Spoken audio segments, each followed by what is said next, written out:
তিনটি জিনিসের সমষ্টির নাম ভোট। কয়টি জিনিস? তিনটি জিনিস। আশ-শাহাদাহ, আশ-শাফাআহ, আল-আমানাহ। এই তিনটি সমষ্টিতে তৈরি হয় ভোট। প্রথমত আশ-শাহাদাহ, সাক্ষ্য প্রদান। আপনি ভোট দিচ্ছেন মানে এই ব্যক্তি যে ভালো, এই ব্যক্তি যে আমানতদার, এই বিষয়ে তার প্রতি আপনি আপনার সাক্ষ্য প্রদান করছেন। আল্লাহ তাআলা কোরআনের মধ্যে বলছেন, ওয়া আকিমুশ শাহাদাতা লিল্লাহ, আমি আল্লাহর জন্য তোমরা সত্য সাক্ষ্য প্রদান করো। বিশ্বনবীকে জিজ্ঞেস করা হলো, ইয়া রাসূলুল্লাহ, সবচেয়ে বড় অপরাধ কি? আল্লাহর হাবিব বললেন, সবচেয়ে বড় অপরাধ হচ্ছে শিরক। শিরকের পরের অন্যতম জঘন্যতম অপরাধ হচ্ছে শাহাদাতুজ জুর, মিথ্যা সাক্ষ্য প্রদান করা। আপনি যার জন্য ভোট দিচ্ছেন, আগে আপনার বিবেকের কাছে প্রশ্ন করবেন, চোখ বন্ধ করে আমি যাকে ভোটটা দিচ্ছি, যাকে সিলটা মারছি, সে যে আসলে কোনো অন্যায় করবে না, তার দ্বারা অন্যায় হবে না, এই লোকটা যে আসলে ভালো, অথেন্টিক, এই বিষয়ে আমার দিল কি সাক্ষ্য দেয়? আমি কি ভালো মতো জেনেছি বিষয়টা? যদি দেখেন আপনার দিল সাক্ষ্য দিচ্ছে যে না, ইনি একমাত্র আমার কাছে যোগ্য ব্যক্তি, ইনি ভালো, ইনি সৎ, ইনি চরিত্রমান, ইনি দায়িত্বমান, ইনি মানুষের সুখে দুঃখে পাশে থাকবে, এরপরেই আপনি তাকে সাক্ষ্য প্রদান করবেন, এর আগে না। তার কারণ আপনি যদি মিথ্যা সাক্ষ্য প্রদান করেন, আল্লাহর আদালতে আপনাকে আসামির কাঠ করে দাঁড়াতে হবে। দুই নাম্বার হচ্ছে শাফাআহ, সুপারিশ, রিকমেন্ডেশন। যিনাকে আমি ভোট দিচ্ছি, ভোট দেওয়া মানে হচ্ছে আমি তার পক্ষে সুপারিশ করছি যেন তিনি পার্লামেন্টে যেতে পারেন। আমার সুপারিশের ভিত্তিতে তিনি যদি সংসদে যায়, তাহলে সেখানে আমার একটা সুপারিশ তাকে এগিয়ে দিল। এবার দেখেন কোরআনে আল্লাহ কি বলেন সুপারিশ করা প্রসঙ্গে।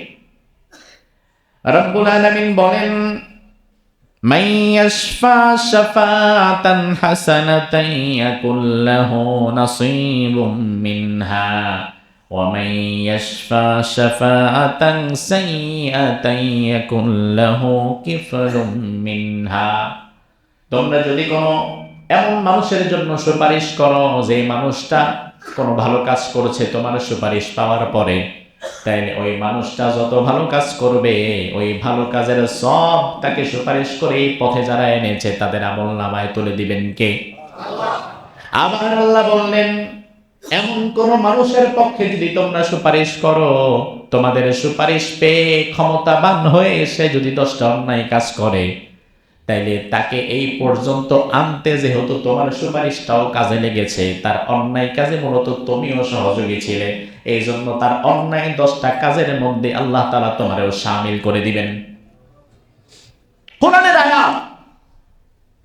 ভোট দেন আর না দেন, কথাগুলো শোনেন। আপনার সুপারিশ যদি এমন কোন ব্যক্তির পক্ষে চলে যায়, যে ব্যক্তি ক্ষমতায় যাওয়ার পরে হাজার হাজার কোটি টাকা দুর্নীতি করে কানাডার বেগম পাড়ায় বাড়ি বানালো, আমেরিকায় বাড়ি করলো, নিজের সন্তানদেরকে সব বাহিরে সেটেল করে দিল, আপনি পাইছেন কি? আপনি হয়তো পেলেন 500 টাকা, আর ওই বেটা এজন্য এমপি হয়ে যা খুশি তাই করে ফেলছে, তার সারা জীবনের সকল পাপাচার, অনাচার আর দুর্নীতির একটা ভাগ আপনার উপরেও চলে এলো, অথচ আপনি এই 500 টাকা পাওয়ার পরে জীবনে কোনোদিন আর তার দেখাও পান নাই। কিছুদিন পরেই নির্বাচন, সে প্রসঙ্গে কোরআন এবং সুন্নাহর আলোকে আল্লাহ তাআলা কিছু কথা আমাকে বলার, আপনাদেরকে শোনার এবং পরিশেষে সকলকে আমল করার তৌফিক দান করুক বলে আমিন। আদর্শ নেতার বেশ কিছু গুণাবলী থাকা প্রয়োজন। তার মধ্য থেকে কোরআন এবং সুন্নাহ থেকে আজ আমরা আদর্শ নেতার 7টি গুণাবলী তুলে ধরব। এই গুণাবলীগুলো নির্দিষ্ট কোনো দলের, নির্দিষ্ট কোনো ব্যক্তির জন্য নয়। যে কোনো মুসলিম নেতৃত্বের গুণাবলী তার থাকতে গেলে কি কি গুণাবলী লাগবে সেটা কোরআন এবং হাদিসের মধ্যে আছে না নাই? আছে। কারণ এই পৃথিবীর মানুষের মধ্যে সর্বোচ্চ পর্যায়ের নেতা ছিলেন মুহাম্মদ। আপনি যদি রাজনৈতিক দৃষ্টিকোণ থেকে দেখেন, গোটা পৃথিবীতে ওমর ফারুকের মতো একজন রাজনীতিবিদ এই 1500 বছরে একজন তৈরি হয়েছে? তাহলে আমাদের কি রাজনৈতিক নেতার আদর্শ অভাব আছে? রাজনৈতিক নেতার আদর্শ ইসলামের কাছে অভাব নাই, অভাব আছে আমাদের ব্যক্তি জীবনে। আদর্শ নেতার এক নাম্বার গুণাবলী থাকতে হবে তাকওয়া, আল্লাহর ভয়। তিনি যা করছেন, যা বলছেন, যা লিখছেন, 18 কোটি মানুষ না দেখলেও একজন দেখছেন, তিনি কে? 18 কোটি মানুষের কাছে হয়তো তার জবাব দেওয়া লাগতে নাও পারে, কিন্তু আল্লাহর কাছে জবাবদিহিতা আছে না নাই? রাষ্ট্রের দায়িত্বশীলদেরকে অবশ্যই সর্বোচ্চ পর্যায়ের তাকওয়াবান হতে হবে, সর্বোচ্চ পর্যায়ের তাকওয়াবান তাদের হতে হবে। অথচ আমরা এই জায়গায় এসে সবচেয়ে বেশি জটিলতার সম্মুখীন হই। বাংলাদেশ 56,000 বর্গ মাইলের দেশ, 18 কোটি মানুষের দেশ। এই 18 কোটি মানুষের ইমাম যিনি হবেন, 18 কোটি মানুষের তাকওয়া যতটা না দরকার, ইমামের তাকওয়া তার চেয়ে কম দরকার না বেশি দরকার? এই মসজিদে বিড়ি খায় এমন মুসল্লি আছে না নাই? হয়তো মসজিদে ঢোকার আগে বিড়িতে টান দিয়া কুলি টুলি করে এসে বসছে, এমন নাই? আপনি বলবেন নাই উঠ বিড়ি খেয়েছিস, উঠ, বলতে পারবেন? কিন্তু আমারে যদি কোনোদিন দেখেন বাস স্ট্যান্ডের দ্বারা বিড়ি খাইতেছি, পরের দিন থেকে আর জীবনে নামাজ পড়বেন আমার পেছনে? খেতা পড়ি তোর ক্ষতি বেড়ে, বিড়ি খাইল কেন? একই কাজ আপনি করলে দোষ না, আমি করলে দোষ। তার কারণ কি? তার কারণ আপনি বুঝিয়ে দেন যে ইমাম, আমার মধ্যে ভুল ভ্রান্তি আছে, ঠিক আছে, আমি বিড়ি টিড়ি মাঝে মাঝে খাই, কিন্তু আমি আমার ইমামকে বিড়িখোর দেখতে চাই না। এজন্য বিড়িখোর ইমামের পেছনে আপনি নামাজ পড়বেন না, সে যত বড় আলিমই হোক না কেন। একটা মসজিদে সর্বোচ্চ নামাজ পড়বে আমাদের এখানে 1000 মানুষ জুমার দিন। 1000 মানুষের ইমাম যাকে বানাচ্ছেন, সে মাদকাসক্ত কিনা, সে বিড়ি খায় কিনা, সে সুদ খায় কিনা, তার স্ত্রী বেপরদায় চলে কিনা, এই সব যাচাই বাছাই করে এরপরে আপনি তাকে ইমাম নিয়োগ দিলেন। আর 18 কোটি মানুষের নেতা বানাবার প্রশ্ন যখন আসে, তখন এগুলো আর আপনি দেখলেন না। তখন মদখোর, সুদখোর, ঋণ খেলাপি, দুর্নীতিবাজ, চাঁদাবাজ, মানুষের উপরে জুলুম করে এমন মানুষকে যদি নেতা বানিয়ে দেন, তাহলে এ দেশের ভাগ্য কিয়ামতের দিন পর্যন্ত পরিবর্তন হবে না। 1000 মানুষের ইমামের তাকওয়া যতটা না দরকার, 18 কোটি মানুষের ইমামের তাকওয়া তার চেয়ে কম দরকার না বেশি দরকার? 1000 মানুষের নেতা বানাতে গেলে আপনি তাকওয়া দেখলেন, আর 10 লাখ, 12 লাখ, 8 লাখ, 6 লাখ, 4 লাখ, 5 লাখ মানুষের এমপি বানাবার সময় আপনি তাকওয়া দেখলেন না। তাহলে একজন আদর্শ নেতার সর্বপ্রথম গুণাবলী হচ্ছে তার মধ্যে থাকতে হবে কি? তাকওয়া। এবার দেখেন সহিহ মুসলিম 1731 নম্বর হাদিস।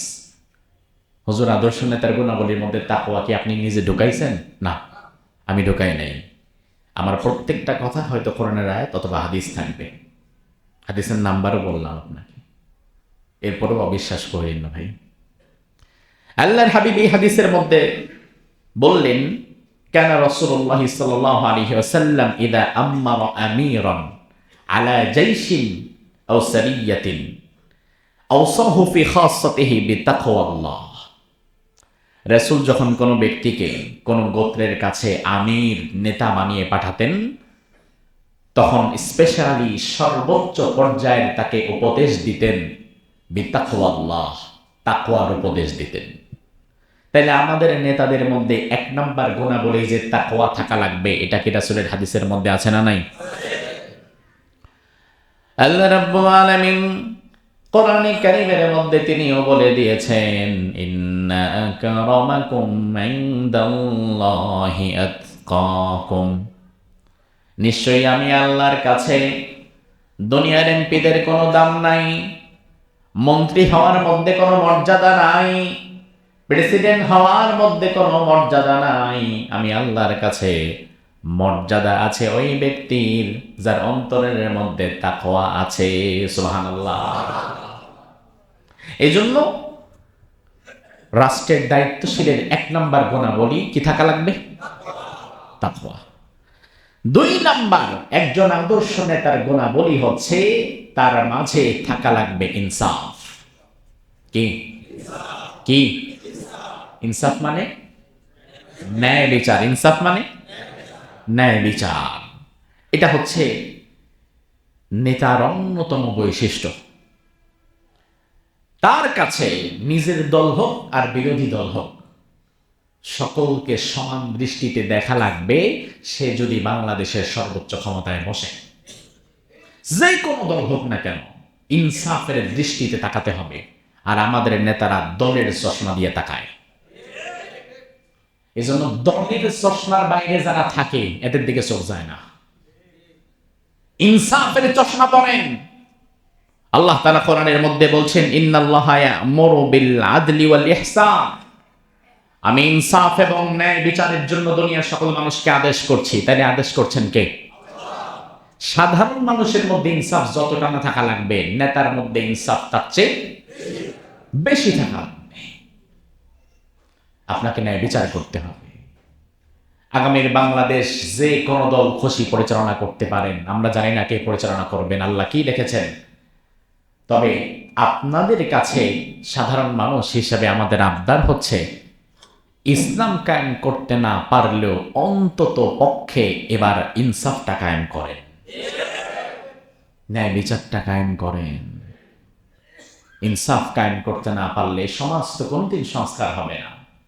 অন্যায় যে করবে, অপরাধ যে করবে, সে যেই কোনো দলেরই হোক না কেন, বিএনপির হলে তার যেমন শাস্তি, জামাতের হলে তারও তেমন শাস্তি, এনসিপির হলে তারও তেমন শাস্তি।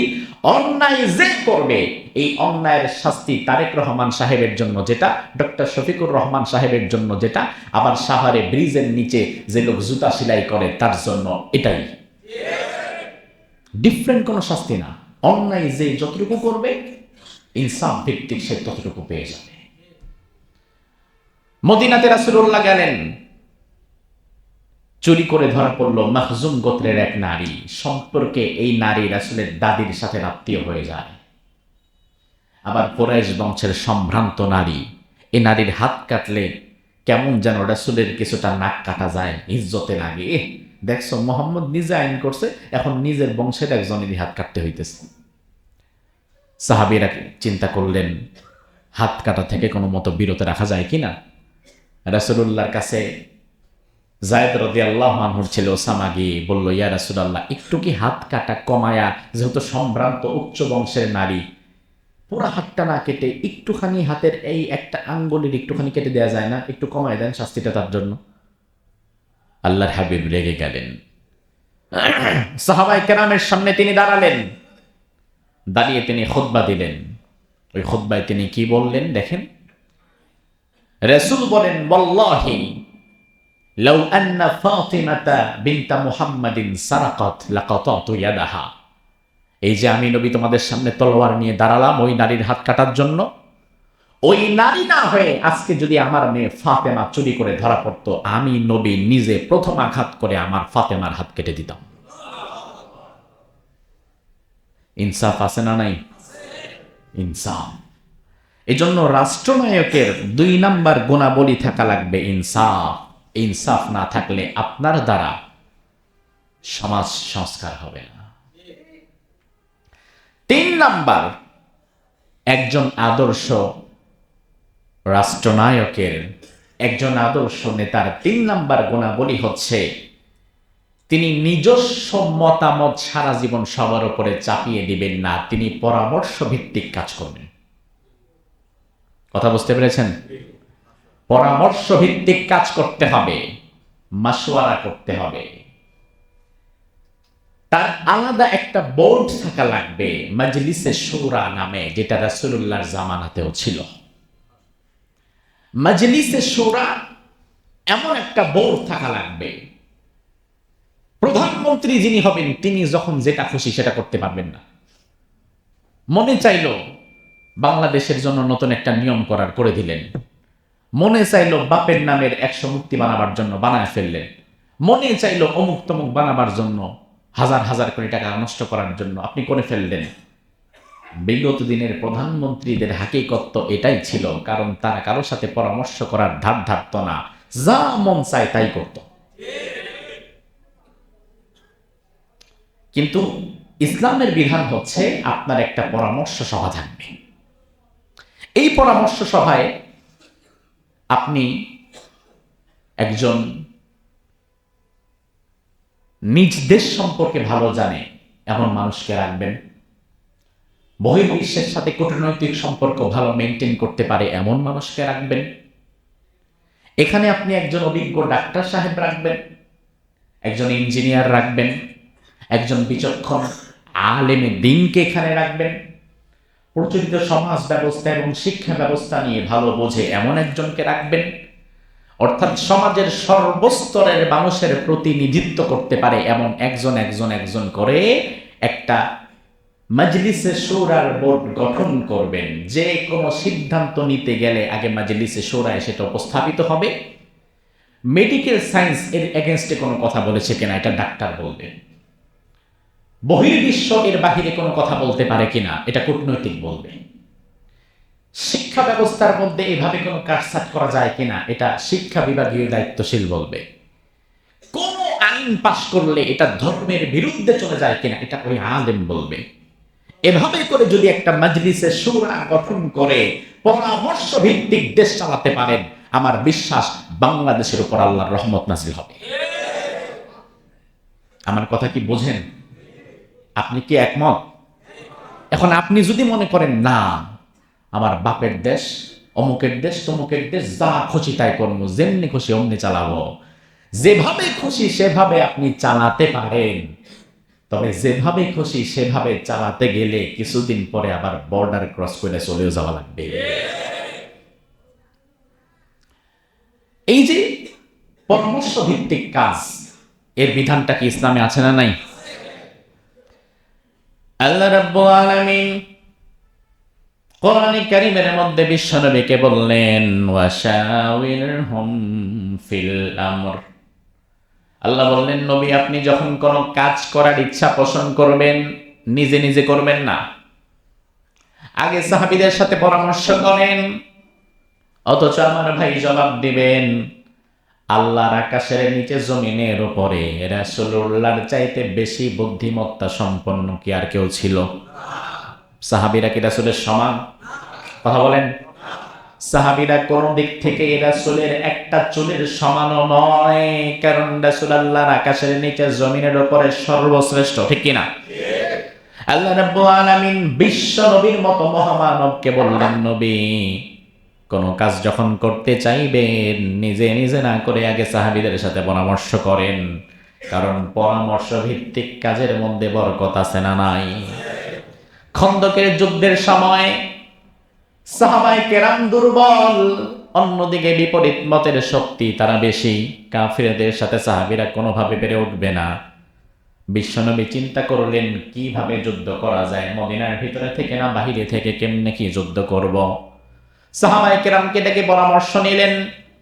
ওই পরামর্শ সভায় একজন সাহাবী, তার নাম সালমান ফারসি, তিনি দাঁড়িয়ে গেলেন, দাঁড়িয়ে বললেন ইয়া রাসূলুল্লাহ আমার পরামর্শ হচ্ছে এই মদিনা শহরের চারপাশে আমরা রাস্তাঘাট কেটে ফেলি, পরবর্তীতে না হয় আবার লাগাবো, তবে আপাতত রাস্তাঘাটগুলো কেটে ফেলি, পরিখা খনন করি, গর্ত খনন করে ফেলি, যেন বিশাল হাতির পাল ঘোড়ার পাল নিয়ে অস্ত্র শস্ত্র গোলা বারুদ নিয়ে তারা মদিনায় প্রবেশ করতে না পারে।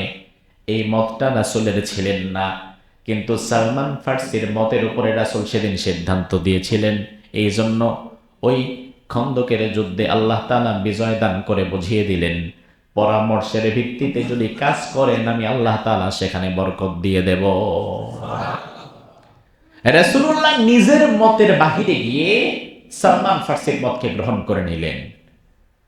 ভাই রাসূল যদি নিজের মতের বাহিরে গিয়ে সালমান ফারসি রাদিয়াল্লাহু আনহুর মত গ্রহণ করতে পারে, আপনি কোথাকার কে? আপনি কোথাকার কে যে সারা জীবন আপনি যা বলবেন এভাবেই করবে?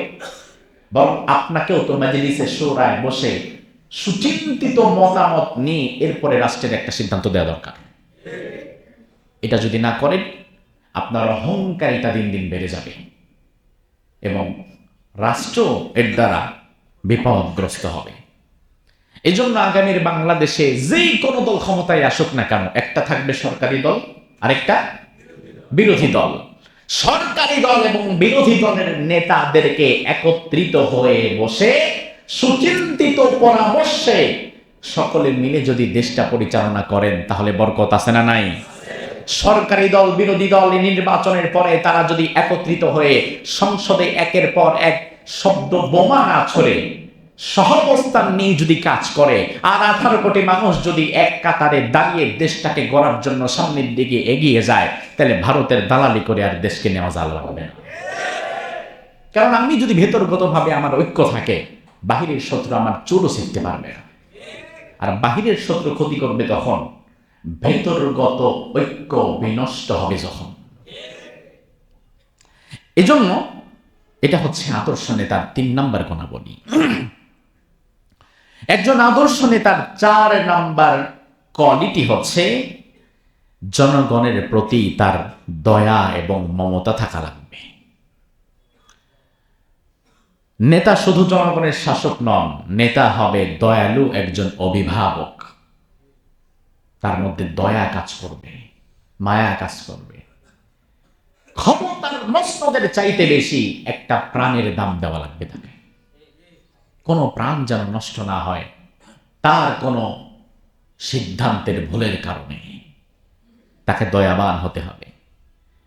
এবার দেখেন রাসূল হাদিসের মধ্যে কি বলেন। আল্লাহর হাবিব বলেন, আল্লাহুম্মা মান ওয়ালিয়া মিন আমরি উম্মতি শাইআন ফাশাক্কা আলাইহিম ফাশকুক আলাইহি ওয়া মান ওয়ালিয়া মিন আমরি উম্মতি শাইআন ফারাফাকা বিহিম ফারফাকা বিহি। আল্লাহ তাআলা আমার উম্মতের কোন জায়গার দায়িত্ব পেয়ে আমার উম্মতকে কেউ যদি কষ্ট দেয়, রাষ্ট্রীয় কোনো দায়িত্ব পেয়ে, তুমি তার জীবনটাও কষ্টকর বানিয়ে দাও। আর আমার উম্মতের দায়িত্ব পেয়ে আমার উম্মতের প্রতি সে যদি সহজ করে দেয়, তাদের প্রতি সে যদি মায়া মমতা প্রদর্শন করে, তুমি তোমার রহমতের চাদর দিয়ে তাকে ঢেকে নাও। কত চমৎকার দোয়া! ক্ষমতা পেয়ে আপনি যদি মানুষের জীবনকে দুর্বিষহ কষ্টের মধ্যে ঢেলে দেন, মানুষের জন্য যদি আপনার মনে মায়া দয়া না থাকে, রাসূল বদদুয়া করে গেছেন আল্লাহ যেন আপনার জীবনটা কষ্টকর বানিয়ে দেয়। আপনি কি দেখছেন না ভাই, বিগত 16-17 বছর যারা দেশ পরিচালনা করেছিল তাদের জীবন আজকে কতটা দুর্বিষহ কষ্টের মধ্যে পড়ে গেছে। এক সময় যাদের ছবি আসতো প্রতিদিন ক্ষমতাসীন হিসাবে পত্রিকার ফ্রন্ট পেজে, আজও তাদের ছবি ছাপা হয়, তবে ক্ষমতাসীন হিসাবে না, ফাঁসির রশি গলায় নিয়ে। আপনি কি শিক্ষা নিচ্ছেন না? আপনি হতে পারেন এর পরবর্তী প্রজন্ম। শিক্ষা নেন, শিক্ষা নেন, শিক্ষা নেন। এ কথাগুলো একজন ভাই হিসাবে আমি আপনাকে বলছি। রাষ্ট্রের দায়িত্ব পেয়ে রাষ্ট্রের মানুষের প্রতি আপনার সর্বোচ্চ মায়া মমতা থাকা লাগবে, সর্বোচ্চ মায়া। আপনি আপনার নিজের সন্তানকে যতটুকু মহব্বত করেন, এই রাষ্ট্রের একজন ঠেলাওয়ালা, কুলিওয়ালা, একজন রিক্সা চালক, তার সন্তানের প্রতি আপনার মহব্বত তেমন থাকা লাগবে। বিদেশ থেকে ভ্যাকসিন আনবেন, ওই ভ্যাকসিন পরীক্ষামূলকভাবে ওই রাষ্ট্রের গরিব মানুষের গায়ে গায়ে দিয়ে দেখবেন যে কে বাঁচে আর কে মরে, ভ্যাকসিনটা কি পাস করলো কিনা। ওইটা না করে আগে নিজের ছেলের নিজের মেয়ের মধ্যে পোষ করবেন। ও যদি মরে তাহলে আর দিন না, ও যদি বাঁচে তাহলে বাকিদেরকে দেন। আমাদের নেতারা বিদেশ থেকে কম পয়সার ভ্যাকসিন এনে আমাদের গায়ে পোষ করায় পরীক্ষামূলকভাবে, যে দেখি কে বাঁচে আর কয়জন মরে, কার কি রোগ হয়। কোন পর্যায়ে আছি আমরা, কোন জায়গায় নিয়ে গেছে দেশটাকে আমাদের। আমরা জাস্ট একটা বিজনেস প্রোডাক্ট ছাড়া আর কিচ্ছু না। এই জীবনের যেন কোনো দাম নাই। এজন্য রাষ্ট্রের নাগরিকদের উপরে সর্বোচ্চ মায়া মমতা দয়া থাকা লাগবে। ওমর ফারুক রাদিয়াল্লাহু আনহু যখন খলিফাতুল মুসলিমিন, তিনি রাত্রিবেলা একদিন বের হলেন। হঠাৎ করে তার কানে বাচ্চার কান্নার আওয়াজ এলো। তিনি চিন্তা করলেন এত রাতে কে কাঁদছে। দরজার কাছে গিয়ে দেখতে পেলেন দুজন বাচ্চা ক্ষুধার যন্ত্রণায় কাতরাচ্ছে, কাঁদছে। মাকে গিয়ে বললেন, কি ব্যাপার, আপনি আপনার সন্তানদের খাবার দিচ্ছেন না কেন? বলে, খাবার কে আর এমনি দেই না রে পথিক। অমরকে তিনি চিনেন নাই, মুসাফির মনে করেছেন। বলে, আরে মুসাফির, খাবার তো এমনি সাধে দেই না, আমি তো মা, ঘরে তো কোনো খাবার নাই, কি দেব, তারা কাঁদছে। সকালবেলা যদি বের হতে পারি, কোনো কাজ পাই, তাহলে খাবারটা দেব। আপাতত পানিটা গরম করছি, তাদেরকে সান্ত্বনা দিচ্ছি যে খাবার তৈরি হচ্ছে, তোমরা একটু ঘুমাও, ঘুম থেকে উঠে খাবে। আমার অপেক্ষা হচ্ছে তারা যেন কাঁদতে কাঁদতে ঘুমিয়ে যায়। সকালবেলা না হয় কোনো একটা ব্যবস্থা করব, রাতে তো আর কিছুই পারবো না। এই দৃশ্য দেখে ওমর ফারুক সাথে সাথে দৌড়ে চলে গেলেন বাইতুল মালে। বাইতুল মালের খাদেম আসলামকে ডেকে বললেন, আসলাম, বাইতুল মালের দরজাটা খোলো। আসলাম খুলে দিলেন। ওমর ফারুক রাদিয়াল্লাহু আনহু আটার একটা বস্তা হাতে নিয়ে বললেন, আসলাম, এই আটার বস্তাটা তুমি একটু ধরো, ধরে একটু আমার কাঁধে তুলে দাও। সুবহানাল্লাহটা বাসায় গিয়ে বললেন। আসলাম বলল, ইন্না লিল্লাহি আমিরুল মুমিনিন, আপনি অর্ধেকটা দুনিয়ার প্রেসিডেন্ট, আমি আপনার কাঁধে আটার বস্তা তুলে দেব, এত বড় সাহস আমার? এটা তো আমি কোনোদিন করতে পারবো না। ওমর ফারুক বললেন, আসলাম, এমন দৃশ্য আজকে আমি দেখলাম, আমার এলাকার মধ্যে এমন দুটো বাচ্চা আজকে না খেতে ঘুমিয়ে যেত। তুমি যদি এখন আটার বস্তাটা আমার কাঁধে তুলে না দাও, তাইলে কিয়ামতের ময়দানে অপরাধের বস্তাটা আমার কাঁধের মধ্যে উঠবে। আমি কিয়ামতের ময়দানে আল্লাহর আদালতে আসামি হতে চাই না। কাঁধের মধ্যে ক্ষুধার্ত মানুষের যন্ত্রণার কান্না আমি নিতে চাই না। এই জন্য দুনিয়ার এই আটার বস্তাটা দাও, আমি আটার বস্তা নিজে বহন করে আমার ওই দুই নাগরিকের বাসায় দিয়ে আসবো।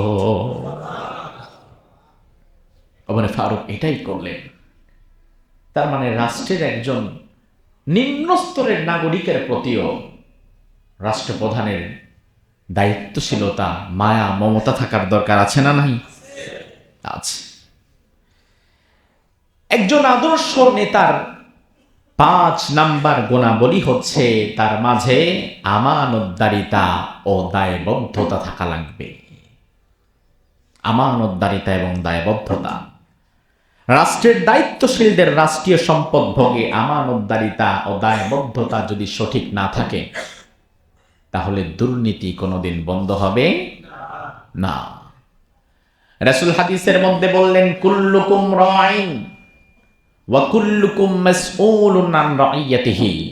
দুনিয়ার প্রত্যেকটি মানুষ এক একজন দায়িত্বশীল। প্রত্যেক ব্যক্তিকে তার অধীনস্থদের সম্পর্কে জিজ্ঞাসা করা হবে। জিজ্ঞাসা করবেন কে?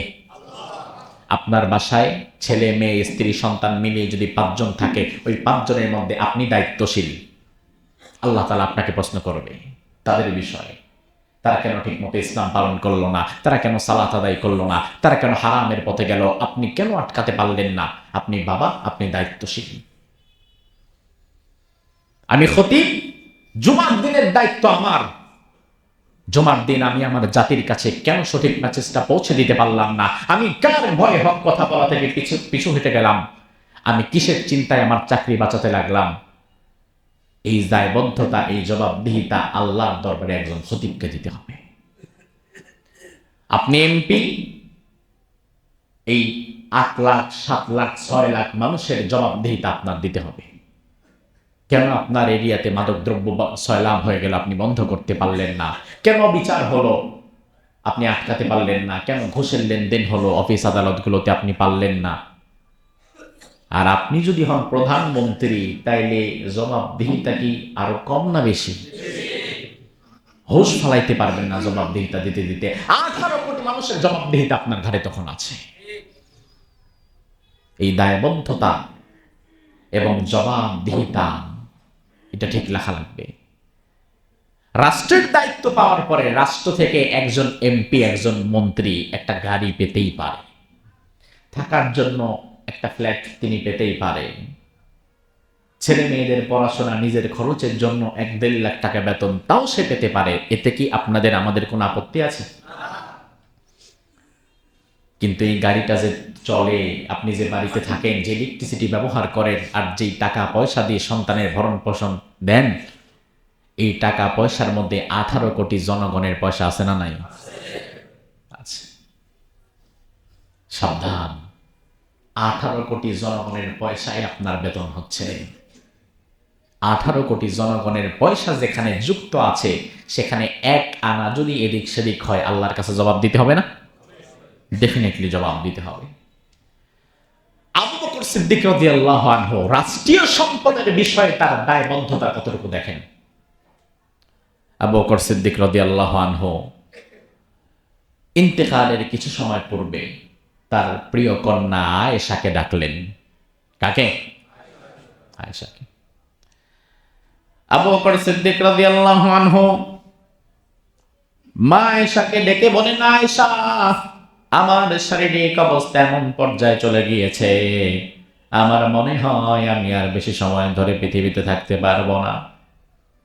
ও আয়েশা, 2.5 বছর পর্যন্ত মুসলিম জাহানের খলিফা আমি ছিলাম, দায়িত্বশীল আমি ছিলাম। আমি আমার নিজের অতীব প্রয়োজন হিসেবে ব্যবহারের জন্য 2টা জিনিস নিয়েছি আয়েশা। এক হচ্ছে আমার গায়ে যে মোটা চাদর, এই চাদরটা আমি বাইতুল মাল থেকে নিয়েছিলাম। আরেক হচ্ছে যে উটটা দিয়ে আমি চলাচল করি, এই উটটা আমি নিয়েছিলাম। তবে 2.5 বছরের মধ্যে সর্বোচ্চ আমি সম্মান এবং সর্বোচ্চ আমানতদারিতা প্রদর্শন করেছি 2টি জিনিসের প্রতি। যেই চাদরটা বাইতুল মাল থেকে নিলাম, এই চাদরের একটা সুতাও আমি খসে যেতে দেই নাই। আমার চাদর আর আমার ব্যবহৃত উট, যেটা আমি মুসলিম রাষ্ট্রের রাষ্ট্রপ্রধান হিসাবে নিয়েছিলাম, এই 2টা জিনিস আমি তোমারে বোঝায় দিয়ে গেলাম। আমার মৃত্যুর পরে পরবর্তী খলিফা যিনি হবেন, এই 2টা জিনিস তুমি মেহেরবানি করে আমানতদারিতার সাথে তার হাতে পৌঁছায়া দিও। আবু বকর সিদ্দিক রাদিয়াল্লাহু আনহু দিয়ে গেলেন। ওমর ফারুক রাদিয়াল্লাহু আনহু যেই দিন খলিফা হিসাবে প্রথম দাঁড়ালেন, মা আয়েশা সিদ্দিকা রাদিয়াল্লাহু আনহা এসে উটটাকে দিলেন আর চাদরটাকে দিয়ে বললেন, আমার বাবা এই 2টি জিনিস রাষ্ট্র থেকে নিয়েছিল, যেভাবে নিয়েছে প্রয়োজন শেষে আবার এইভাবে ফেরত দিলেন।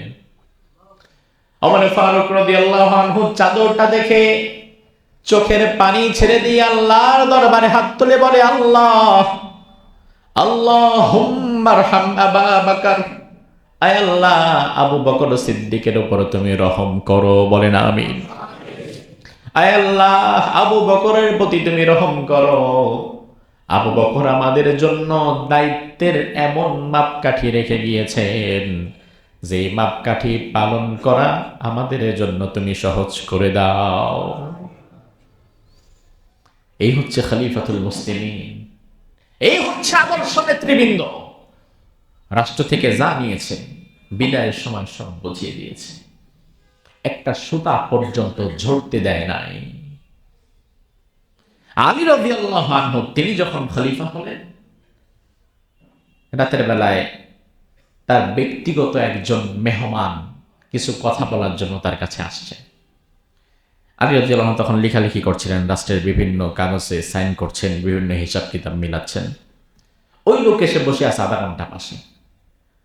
1/2 ঘন্টা পরে রাষ্ট্রের কাজ যখন শেষ হলো, আলী রাদিয়াল্লাহু আনহু যে কুপি বাতিটা জ্বলছিল এটা নিভিয়ে দিলেন।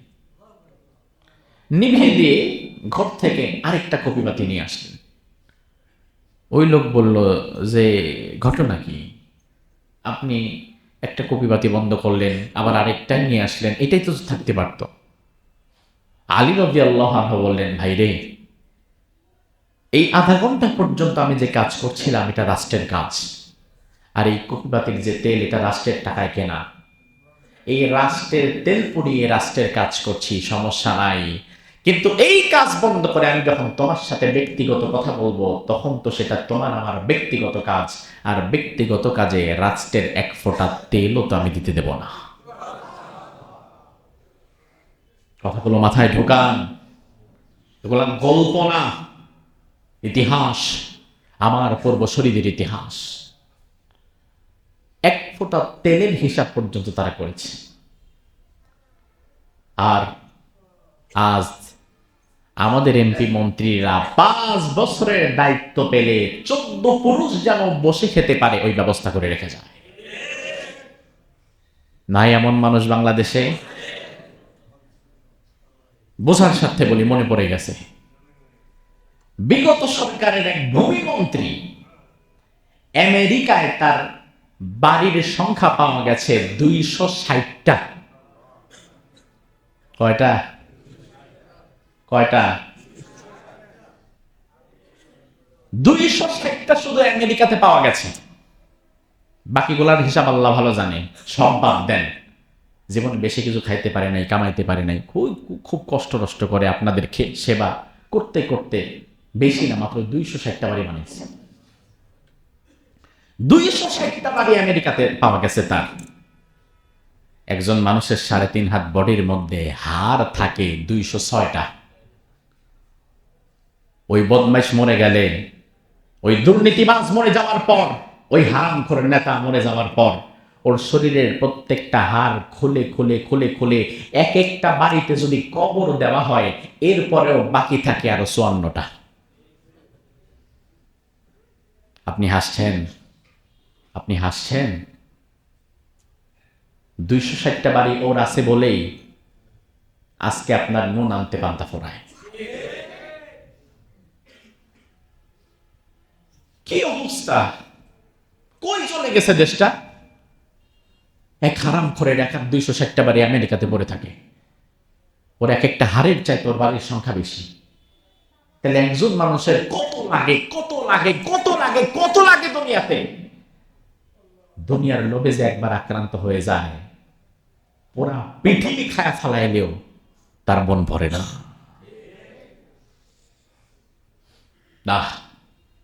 বাংলাদেশকে বলা হয় গরিব দেশ, অমুক দেশ, তমুক দেশ, অথচ আমার দেশটা যে এখনো টিকে আছে এক আল্লাহর রহমত ছাড়া আর প্রবাসীদের অবদান ছাড়া কিচ্ছু না। নাহলে কবে আপনারে ভিক্ষার থালা নিয়ে রাস্তায় বসে যেতে হতো? এখনো যে টিকে আছে, এখনো যে আল্লাহ সুযোগ দিয়েছে। এই জন্য আমি মনে করি নির্বাচনের হলফনামায় আমাদের এমপি ক্যান্ডিডেট যারা, তাদের সম্পদের বিবরণ আছে না? কথা হয় না? না আমি জানি, আপনারা কেউ জানেন না। হুজুর, সব রিস্ক আপনার। নির্বাচনের হলফনামায় এমপি ক্যান্ডিডেট যারা, তাদের সম্পদের বিবরণ আছে না নাই? রাষ্ট্রের এমন একটা আলাদা ফোর্স, এমন একটা ইউনিট গঠন করা দরকার যাদের অন্য কোনো কাজ নাই, যাদের শুধু কাজ থাকবে এই 300 জনকে পাহারা দেওয়া। প্রতি 6 মাস অন্তর অন্তর এই হলফনামা টানা হবে। তার স্থাবর ব্যাংক ব্যালেন্স, ছেলের অ্যাকাউন্ট, মেয়ের অ্যাকাউন্ট, ভাবির অ্যাকাউন্ট, জামাইয়ের অ্যাকাউন্ট, অমুকের অ্যাকাউন্ট, তমুকের অ্যাকাউন্ট, সবগুলো তার নখদর্পণে রাখতে হবে। 6 মাস পরে যদি দেখা যায় কোন এমপির হঠাৎ করে সম্পদের পরিমাণ বেড়ে গেছে, সে যদি জবাব দিতে না পারে, ভ্যালিড রিজন দেখাতে না পারে, অটোমেটিক্যালি সব সম্পদ বাজেয়াপ্ত করে রাষ্ট্রীয় কোষাগারে জমা দিয়ে ওই এমপিকে তার পদ থেকে পদত্যাগ করাতে বাধ্য করতে হবে। আর কত খাবেন? আর কত দেশটাকে নষ্ট করবেন? এই নিয়ম কানুনগুলো যদি মেনে নেওয়া হয়, আওয়ামী লীগ বলেন, জামাত বলেন, বিএনপি বলেন, হেফাজত বলেন, খেলাফত বলেন, দিন শেষে বাংলাদেশের মানুষই তো আমরা সবাই। এই নিয়ম কানুনগুলো যদি বাংলাদেশে অ্যাক্টিভ করা হয়, তাহলে লাভ হচ্ছে বাংলাদেশের 18 কোটি জনগণের, আর লস হচ্ছে দুর্নীতিবাজ এবং এর মানসিকতা যারা রাখে ওই সমস্ত চেলাচামুন্ডদের। এই নিয়ম যদি না করেন, তাহলে আবারও 260টা বানাইছে তো একজন, সামনে একজন 560টা বানাবে, এবং সেটা আপনার থেকে নিয়েই বানাবে, আসমান থেকে না। এই জন্য এই বিষয়গুলো মাথায় রাখা দরকার। আদর্শ নেতৃবৃন্দ, আদর্শ নেতার 6 নাম্বার গুণাবলী হচ্ছে, তাকে ভীরু কাপুরুষ হলে চলবে না, তাকে অটল, সাহসী ও দৃঢ় সংকল্প করণেওয়ালা একজন মানুষ হতে হবে। রাষ্ট্রের কল্যাণে প্রয়োজনে শক্ত সিদ্ধান্ত নিতে হবে, এতে যা হওয়ার হবে, অবিচল থাকা লাগবে। আল্লাহ কোরআনের মধ্যে বললেন, নবী, পরামর্শের পরে যদি আপনি মনে করেন কোন সিদ্ধান্ত নেবেন, তাইলে আর দোদুল্যমান থাকবেন না। ফাইদা আযামতা ফাতাওয়াক্কাল আলাল্লাহ, সিদ্ধান্তটা মজবুত করে নিয়ে আল্লাহর প্রতি ভরসা করে এগিয়ে যাবেন। কে বলছেন? এই গুণাবলীটা একজন আদর্শ নেতার গুণাবলী হওয়া দরকার। ভারত পেঁয়াজ দেয়া বন্ধ করে দিবে, অমুক দেশ সেটা করছে সেটা করছে, এই বলছে সেই বলছে, এই ভয়ে যদি বাংলাদেশের প্রধানমন্ত্রীর কাপড় খারাপ হয়ে যায়, তাইলে 18 কোটি মানুষের অবস্থা কি হবে? বরং রাষ্ট্রের সর্বোচ্চ পর্যায়ে যিনি বসে থাকবেন, তাকে 18 কোটি মানুষের দৃঢ় সংকল্প এবং সাহস নিয়ে সামনে আগাতে হবে। আবু বকর সিদ্দিক রাদিয়াল্লাহু আনহু যখন খলিফাতুল মুসলিমিন, হঠাৎ করে এক অঞ্চলের বাসিন্দারা বলল আমরা আর যাকাত দিব না। সাহাবায়ে কেরাম চিন্তায় পড়ে গেলেন, হারে তারা যাকাত দিতে অস্বীকার করেছে, আর আবু বকর নরম মনের মানুষ, কিভাবে হ্যান্ডেল করবে বিষয়টা? আবু বকর সিদ্দিক রাদিয়াল্লাহু আনহু পরদিন সকালে দাঁড়িয়ে বললেন, ওয়াল্লাহি লাউ মানাউনি আকালা, আমি আল্লাহর কসম করে বলছি, বিশ্বনবীর সময় যারা উট দিত, উট দেওয়ার পরে উট আনার জন্য রশিও দিত যাকাতের, যারা ছাগল দিত, ছাগল আনার যেই খরচ ছিল, রশি ছিল, রশিও দিত, যারা ধান দিত তারা ধানের বস্তা দিয়ে দিত। আমি আবু বকর যাকাত দিতে যারা অস্বীকার করছে তাদের বিরুদ্ধে যুদ্ধ ঘোষণা করলাম। তারা যদি আমার যুদ্ধের হুমকি পেয়ে ভয়ে উট দিতে রাজি হয়, উটের রশি দিতে রাজি না হয়, আমি আবু বকর দরকার হলে তাদের গলায় পাড়া দিয়া উটের রশি বের করার জন্য রাজি হয়ে গেলাম। আবু বকর মানুষটা নরম, ব্যক্তিগতভাবে আপনি তাকে আক্রমণ করেন কিছুই বলবে না, তবে রাষ্ট্রের কোন গুরুত্বপূর্ণ দায়িত্ব পালন করতে গিয়ে যদি কঠোর হতে হয়, তাহলে কঠোর হওয়ার জন্য সর্বোচ্চ কোয়ালিটি আবু বকরের আছে না নাই? উটের রশি না দিলে রশি নেওয়ার জন্য প্রয়োজনে জিহাদ করবে। এটা রাষ্ট্রের সম্পত্তি, দিবি না কেন?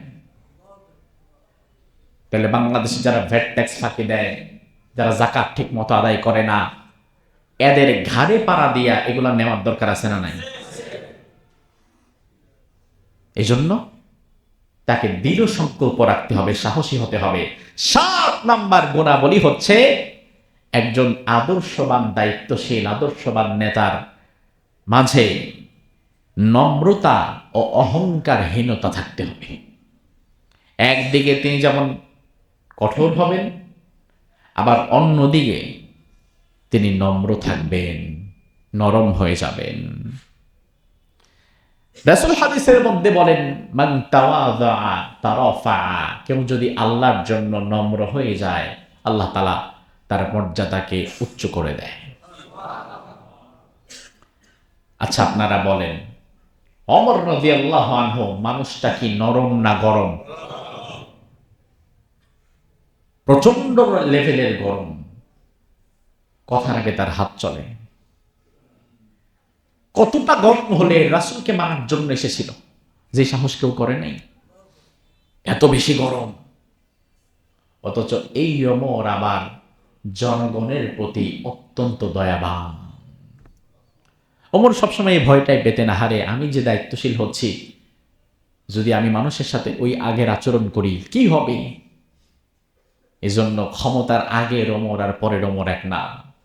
ক্ষমতা ইমানদারকে নম্র বানায়, ভদ্র বানায়, আর ক্ষমতা অশিক্ষিত বর্বরকে আরো বেশি জালিম বানায়। ওমর ফারুকের নম্রতা দেখেন ক্ষমতা পাওয়ার পরে। ওমর ফারুকের আন্ডারে ফিলিস্তিন বিজয় হলো, বাইতুল মুকাদ্দাস বিজয় হলো। বাইতুল মুকাদ্দাসের খ্রিস্টানেরা একজোট হয়ে বলল, আমরা তোমাদের কারো কাছে বাইতুল মুকাদ্দাসের চাবি দিব না, এই চাবি দিব আমরা তোমাদের প্রেসিডেন্ট ওমরের কাছে। ওমরের কাছে চিঠি পাঠানো হলো যে আপনি একটু মদিনা থেকে যদি আসেন, চাবিটা তারা আপনার হাতে হস্তান্তর করবে। তারা এক পলক একটু দেখতে চায় যে মুসলিম জাতির খলিফা কে, এত বিশাল সাম্রাজ্য তার হাতে, আপনাকে তারা একটু দেখতে চায়, তারা আপনার হাতে চাবিটা দিতে চায়। ওমর ফারুক রাদিয়াল্লাহু আনহু চিঠি পাওয়া মাত্রই খাদেমকে নিয়ে আর একটা উট নিয়ে বের হয়ে গেলেন, সাথে আর কেউ নাই। একটা দেশ স্বাধীন হয়েছে, ওই দেশের সবাই তাকে দেখার জন্য অপেক্ষমান, তার হাতে চাবি দিবে। তিনি এলিট ফোর্স, ডেল্টা ফোর্স কাউকে না নিয়ে একজন খাদেম নিয়ে আর একটা উট নিয়ে বের হয়ে গেছে, চলো মনে হয় বাজারে যাচ্ছি। উটের স্বভাব হচ্ছে উট নিজে নিজে যায় না, উটকে একজন একটু টানা লাগে সামনের থেকে, তাইলে উট সারাদিন হাঁটবে, আর কেউ না থাকলে উট দাঁড়ায় থাকবে। ওমর ফারুক উটের পিঠে বসা, খাদেম চাকর যে সে সামনের দিকে টানছে। কিছু দূর যাওয়ার পরে ওমর বললেন থামো। ওমর নিচে নামলেন, রশিটা হাতে নিয়ে বললেন যাও এবার তুমি উপরে গিয়ে বসো। আপনার ড্রাইভার নেমে গাড়ির দরজা না খুললে আপনি আগে নামেন না, আপনার হাতে ফসকা পড়বে। ওমর বললেন তুমি ওঠো। খাদেম চোখের পানি ছেড়ে দিচ্ছে, এটা কিভাবে সম্ভব? আমি উঠবো আর আপনি একজন প্রেসিডেন্ট, আপনি আরেকটা দেশে যাচ্ছেন, তারা আপনাকে একটু দেখবে, আপনি টানবেন? বলে হ্যাঁ আমি টানবো, ওঠো, কারণ আল্লাহর কাছে তুমিও যা আমিও তা। অমর কিছু দূর গেলেন, আবার খাদেম নিচে নামলেন, অমর উপরে উঠলেন। আবার কিছু দূর যাওয়ার পরে অমর নিচে নামলেন, খাদেম উপরে উঠলেন। মনে হচ্ছে যেন একই মায়ের দুই ভাই যাচ্ছে, একই মায়ের পেটের দুই সন্তান। যেতে যেতে যেই মুহূর্তে তারা বাইতুল মাকদাসে প্রবেশ করলেন, ফিলিস্তিনে জেরুজালেমে ঢুকলেন, ওই মুহূর্তে দায়িত্বের ভাগ ছিল অমরের হাতে। অমর রাদিয়াল্লাহু আনহু উটের রশি ধরে জেরুজালেমের গেট দিয়ে উট নিয়ে তিনি প্রথম প্রবেশ করলেন। সব খ্রিস্টানেরা তাকিয়ে আছে ওমরের দিকে না, ওপরের দিকে, কারণ তাদের কাছে ওমরকে ওপরের জন। সবাই ভাবছে আচ্ছা প্রথমত খলিফাতুল মুসলিমিন এত সাধারণভাবে আসছে, কোনো বাহিনী নাই, ফোর্স নাই, গার্ড নাই, ভ্যান গার্ড নাই, কিছু নাই, কি ব্যাপার? এটাই তাদের জন্য অত্যন্ত আশ্চর্যের বিষয়, এটা কিভাবে সম্ভব? ওনার মতো ব্যক্তি কি এই গোটা রাজ্য শাসন করছে? আরো অবাক হলেন যখন দেখলেন এই লোক তো ওমর না, এই উটের রশি ধরে যে টানছে এই হচ্ছে ওমর। আল্লাহ তাআলা অর্ধেকটা দুনিয়া তাদের কাছে এমনি এমনি দেয় নাই, অর্ধেকটা দুনিয়া তারা পেয়ে গিয়েছিলেন। এজন্য রাষ্ট্রের দায়িত্বশীলদের মধ্যে জনগণের প্রতি এই নম্রতা, এই দয়া, এই সহমর্মিতা থাকার দরকার কি আছে না নাই? এবার আমরা সংক্ষিপ্ত আকারে জানব ভোট প্রদান সম্পর্কে কিছু গুরুত্বপূর্ণ কথা। ভালো করে মনে রাখবেন, তিনটি জিনিসের সমষ্টির নাম ভোট। জোরে বলেন কয়টা জিনিস? বুঝেন? আবার বলছি, তিনটি জিনিসের সমষ্টির নাম ভোট। কয়টি জিনিস? তিনটি জিনিস।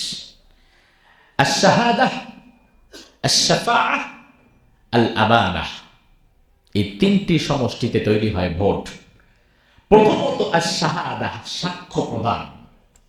আপনি ভোট দিচ্ছেন মানে এই ব্যক্তি যে ভালো, এই ব্যক্তি যে আমানতদার, এই বিষয়ে তার প্রতি আপনি আপনার সাক্ষ্য প্রদান করছেন। আল্লাহ তাআলা কোরআনের মধ্যে বলছেন ওয়া আকিমুশ শাহাদাতা লিল্লাহ, আমি আল্লাহর জন্য তোমরা সত্য সাক্ষ্য প্রদান করো। বিশ্বনবীকে জিজ্ঞেস করা হলো, ইয়া রাসূলুল্লাহ সবচেয়ে বড় অপরাধ কি? আল্লাহর হাবিব বললেন সবচেয়ে বড় অপরাধ হচ্ছে শিরক। শিরকের পরের অন্যতম জঘন্যতম অপরাধ হচ্ছে শাহাদাতুজ জুর, মিথ্যা সাক্ষ্য প্রদান করা। আপনি যার জন্য ভোট দিচ্ছেন আগে আপনার বিবেকের কাছে প্রশ্ন করবেন, চোখ বন্ধ করে আমি যাকে ভোটটা দিচ্ছি, যাকে সিলটা মারছি, সে যে আসলে কোনো অন্যায় করবে না, তার দ্বারা অন্যায় হবে না, এই লোকটা যে আসলে ভালো, অথেন্টিক, এই বিষয়ে আমার দিল কি সাক্ষ্য দেয়? আমি কি ভালো মতো জেনেছি বিষয়টা? যদি দেখেন আপনার দিল সাক্ষ্য দিচ্ছে যে না, ইনি একমাত্র আমার কাছে যোগ্য ব্যক্তি, ইনি ভালো, ইনি সৎ, ইনি চরিত্রমান, ইনি দায়িত্বমান, ইনি মানুষের সুখে দুঃখে পাশে থাকবে, এরপরেই আপনি তাকে সাক্ষ্য প্রদান করবেন, এর আগে না। তার কারণ আপনি যদি মিথ্যা সাক্ষ্য প্রদান করেন, আল্লাহর আদালতে আপনাকে আসামির কাঠ করে দাঁড়াতে হবে। দুই নাম্বার হচ্ছে শাফাআহ, সুপারিশ, রিকমেন্ডেশন। যিনাকে আমি ভোট দিচ্ছি, ভোট দেওয়া মানে হচ্ছে আমি তার পক্ষে সুপারিশ করছি যেন তিনি পার্লামেন্টে যেতে পারেন। আমার সুপারিশের ভিত্তিতে তিনি যদি সংসদে যায়, তাহলে সেখানে আমার একটা সুপারিশ তাকে এগিয়ে দিল। এবার দেখেন কোরআনে আল্লাহ কি বলেন সুপারিশ করা প্রসঙ্গে। রব্বুল আলামিন বলেন, মান ইয়াশফা শাফাআতান হাসানাতান ইয়াকুল লাহু নাসীবুম মিনহা ওয়া মান ইয়াশফা শাফাআতান সাইয়্যাতান ইয়াকুল লাহু কিফলুম মিনহা। তোমরা যদি কোনো এমন মানুষের জন্য সুপারিশ করো যে মানুষটা কোনো ভালো কাজ করেছে তোমার সুপারিশ পাওয়ার পরে, তাইলে ওই মানুষটা যত ভালো কাজ করবে ওই ভালো কাজের সব তাকে সুপারিশ করে পথে যারা এনেছে তাদের আমলনামায় তুলে দিবেন কে? আবার আল্লাহ বললেন, এমন কোন মানুষের পক্ষে যদি তোমরা সুপারিশ করো, তোমাদের সুপারিশ পেয়ে ক্ষমতাবান হয়ে এসে যদি 10টা অন্যায় কাজ করে, তাইলে তাকে এই পর্যন্ত আনতে যেহেতু তোমার সুপারিশটাও কাজে লেগেছে, তার অন্যায় কাজে মূলত তুমিও সহযোগী ছিলে, এই জন্য তার অন্যায় 10টা কাজের মধ্যে আল্লাহ তাআলা তোমারও শামিল করে দিবেন। কোরআনের আয়াত। ভোট দেন আর না দেন, কথাগুলো শোনেন। আপনার সুপারিশ যদি এমন কোন ব্যক্তির পক্ষে চলে যায়, যে ব্যক্তি ক্ষমতায় যাওয়ার পরে হাজার হাজার কোটি টাকা দুর্নীতি করে কানাডার বেগম পাড়ায় বাড়ি বানালো, আমেরিকায় বাড়ি করলো, নিজের সন্তানদেরকে সব বাহিরে সেটেল করে দিল, আপনি পাইছেন কি? আপনি হয়তো পেলেন 500 টাকা, আর ওই বেটা এজন্য এমপি হয়ে যা খুশি তাই করে ফেলছে, তার সারা জীবনের সকল পাপাচার অনাচার আর দুর্নীতির একটা ভাগ আপনার উপরেও চলে এলো, অথচ আপনি এই 500 টাকা পাওয়ার পরে জীবনে কোনোদিন আর তার দেখাও পান নাই। তাহলে আপনার তো টোটালটাই লস। আপনার সুপারিশ যেন এমন কারো পক্ষে না যায়, আল্লাহর দরবারে আদালতে আপনাকে জবাব দিতে হবে, শাস্তি পেতে হবে, অন্যথায় কোরআনের আয়াত মিথ্যা হয়ে যাবে। কোরআনের আয়াতে আল্লাহ বলেছেন, এই জন্য শাফাআত যাকে ভোট দিচ্ছেন আপনি তার পক্ষে মূলত শাফাআত করছেন, সুপারিশ করছেন যে লোকটা যোগ্য। বুঝে শুনে করেন, বুঝে শুনে করেন। 3 নাম্বার হচ্ছে আল আমানাহ। আপনি যাকে ভোট দিচ্ছেন, আপনি মূলত তাকে ভোট শুধু না, আপনি ভোট দেওয়ার মাধ্যমে আপনার একটা আমানত আপনি তার কাছে দিয়ে দিলেন। এই ভোট আপনার আমানত, আমার আমানত, আপনাদের আমানত। যাকে দেওয়া হচ্ছে আপনি মূলত বিশ্বাস করে আপনি ভেবেছেন, ধরে নিয়েছেন এই লোকটা যোগ্য, এই জন্য তাকে আমানত দিয়েছেন। আল্লাহ কোরআনে বলছেন, ইন্নাল্লাহা ইয়া'মুরুকুম আন তু'আদ্দুল আমানাতি ইলা আহলিহা। তোমরা আমানতকে তার যথাযথ হকদারের কাছে দাও, অপাত্রে দান করো না। আল্লাহর হাবিব হাদিসের মধ্যে বললেন, ইদা দুনিয়াতিল আমানাহ ফান্তাযিরিস সাআহ। যখন আমানত বিনষ্ট হবে তখন কিয়ামতের অপেক্ষা করো। সাহাবায়ে কেরাম বললেন, কাইফা ইয়াদাতুহা ইয়া রাসূলুল্লাহ, আমানত আবার বিনষ্ট হয় কিভাবে? রাসূল বললেন, ইদা উসিদাল আমরু ইলা গায়রি আহলিহি ফান্তাযিরিস সাআহ। যখন দায়িত্ব দেওয়া হয় অযোগ্য কোনো ব্যক্তির কাছে, তখন আমানতকে বিনষ্ট করা হয়, আর তখন ধরে নিবা কিয়ামতের আর বেশি দেরি নাই। আমার একটা কথা, সামনে কোরআন আছে, চ্যালেঞ্জ করে বলার মতো হিম্মত আছে। একটা কথা কোরআন হাদিসের বিরুদ্ধে গেছে, আপনি প্রমাণ করে দেন। একটা কথা কোরআন হাদিসের দলিলের বিরুদ্ধে বলেছি, আপনি প্রমাণ করে দেন। এ যাবৎকালে যতগুলো কথা বলেছি প্রত্যেক কথার শেষে হয়তো আয়াত, নয়তো হাদিস, নয়তো কোরআন হাদিস, দুইটার দলিল আছে না নাই? আমি আমার দায়িত্বের গাফিলতি করছি না। আমার দায়িত্ব ছিল আপনার কাছে পৌঁছে দেওয়া। ভাই, আমার কাছে আপনার জবাব দেওয়া লাগবে না। আল্লাহ রাসূলকে বলছেন, ইন্নামা আলাইকাল বালাগ ওয়া আলাইনাল হিসাব। আপনার দায়িত্বটা প্রচার করা, আর হিসাব নেওয়ার দায়িত্ব তো আমার। আমার কাছে হিসাব দিতে হবে না, কিন্তু আল্লাহর দরবারে দেওয়া লাগবে না? এই মূল্যবান আমানত নামক ভোটকে স্বল্প মূল্যে বিক্রি করে দেয় এমন মানুষ কি বাংলাদেশে আছে না নাই? কম না বেশি? বেশি। আহারে, নির্বাচনের আগের রাতে হাটে ফোন দিবেন, নির্বাচনের আগের রাতে একটা মাঝারি ছাগল বিক্রি হয় 20,000 টাকা, আর নির্বাচনের আগের রাতে মানুষ মাথা পিছু বিক্রি হয় 500 টাকা। নাই এমন দৃশ্য? লজ্জা থাকা দরকার। আপনার দাম আপনি ছাগলের চেয়ে কমাইছেন, তা আপনার ভাগ্যে কাঁঠাল পাতা ছাড়া আর কি জুটবে? আপনার দাম তো আপনি নিজের ছাগলের চেয়ে কমিয়ে ফেলেছেন। আপনি 500 টাকায় শুধু ভোট বিক্রি করেন নাই, আপনি 500 টাকায় দেশ বিক্রি করেছেন ওই হারামখোর নেতার কাছে। আর ওই হারামখোর নেতা 5,000 কোটি খায়া দেশ বিক্রি করবে ভারতের কাছে। প্রতি বছর 5 বছর পর পর নির্বাচনে এটাই চলে, আমরা দেশটাকে নিলামে তুলে স্বল্প মূল্যে বিক্রি করে দিয়ে চলে যাই। 500 টাকায় দেশ বিক্রি করে দিলেন, আর 5,000 কোটিতে বিক্রি করলো, দুজনই বিক্রি করে দিল। আহারে, এই দেশটার ভাগ্যে কি আছে এক আল্লাহ তাআলা ভালো জানেন। তবে আমরা দোয়া করি আল্লাহ যেন আমাদের জন্য ভালো কিছু রাখে। আপনি নির্বাচনের সময় 500 টাকা খেয়ে ভোট বিক্রি করছেন, আবার নির্বাচনের পরে ওই নেতার কাছে বলবেন রাস্তাঘাট করে দেন, ব্রিজ কালভার্ট বানিয়ে দেন, দ্রব্যমূল্যের দাম কমান। এত বোকা কেন হন? আপনি লাগাইছেন কাটা গাছ আর চাচ্ছেন আঙ্গুর ফল, এটা তো হবে না। আঙ্গুর পেতে চাইলে সৎ, যোগ্য, চরিত্রবান আঙ্গুর গাছ লাগায়া পরে আঙ্গুর পাইতে হবে। আপনি তো মেয়ে নির্বাচনের আগে 500 টাকা নিয়েছেন, আপনি আর কি চান? আপনি কোন মুখে রাস্তাঘাটের কথা বলেন? আপনি কোন মুখে দ্রব্যমূল্যের দাম কমাতে বলেন? আপনি না 500 টাকা নিছেন, আপনার কাহিনী তো ওখানে শেষ। এই জন্য আগামীর নির্বাচনে টাকার কাছে কেউ বিক্রি হবেন না। নিজের বিবেক বুদ্ধিতে যেটা আসে, আজকের আলোচনা শোনার পরে যদি আপনি দেখেন আমার শাফাআত, আমার শাহাদাত, আমার আমানত সব যোগ্য ব্যক্তিকে আমি দিচ্ছি, দিয়ে দেন। তবে টাকার কাছে নিজের আমানতকে বিনষ্ট করবেন না, নিজের দেশের ক্ষতি করবেন না।